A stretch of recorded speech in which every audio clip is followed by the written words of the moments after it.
সব শেষ, একটাও কিছু নাই বাড়িতে, খাবার কি বসবার একটাও জায়গা নাই, কি কোথায় বসবো, কি চট কি কাঁথা কি কাপড় ধরে একটাও কিছু নাই, পুড়িয়ে ছাড়খাড় করে দিয়েছে। যেছে তো হেঁসা লাগাচ্ছে গলাতে গোটাতে এগুলাতে, বুঝে মেরে ফেলে দেবো, ভয়ে পালিয়ে গেছি সব ছেলেপিলা লিয়া। Introducing 7 Ocean, a lipstick that is absolutely you. 7 Ocean from the house of Kukumuni. এইরকমভাবে ধ্বংসস্তূপে পরিণত হয়ে গিয়েছে কিন্তু একের পর এক গ্রামের এই বেদবোনার ঘর।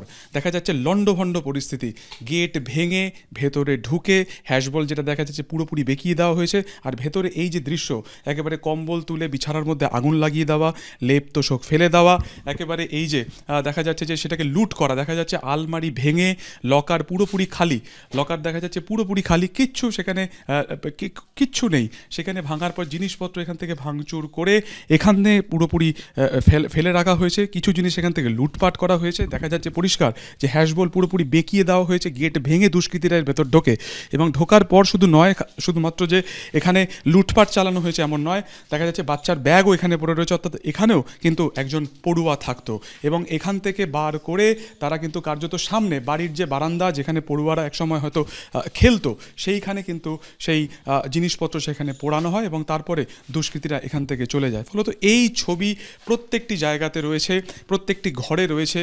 যে ঘরে বলা যায় যে এক সপ্তাহ আগেও মানুষজনের বসবাস ছিল, আজ কিন্তু তা একটা খণ্ডঘরে পরিণত হয়েছে।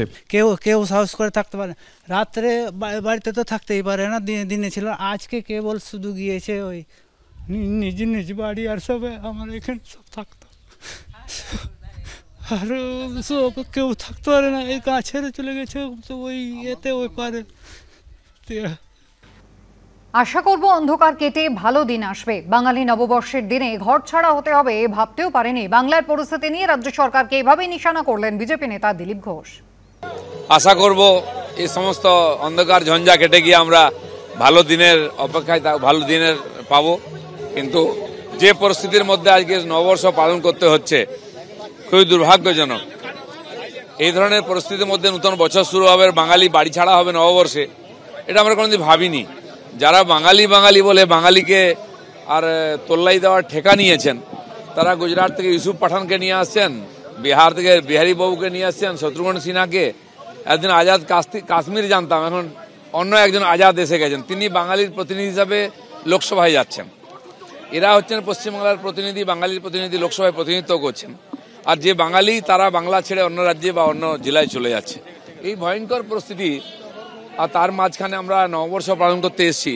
কোথায় রবীন্দ্রসঙ্গীত শুনবো, কোথায় নজরুল গীতি শুনবো, চারদিকে বোম বন্দুকের আওয়াজ শুনতে হচ্ছে, ঘর ছাড়াদের হাহাকার শুনতে হচ্ছে। এর চেয়ে দুর্ভাগ্যের দুঃখের দিন পশ্চিমবাংলার কি হতে পারে।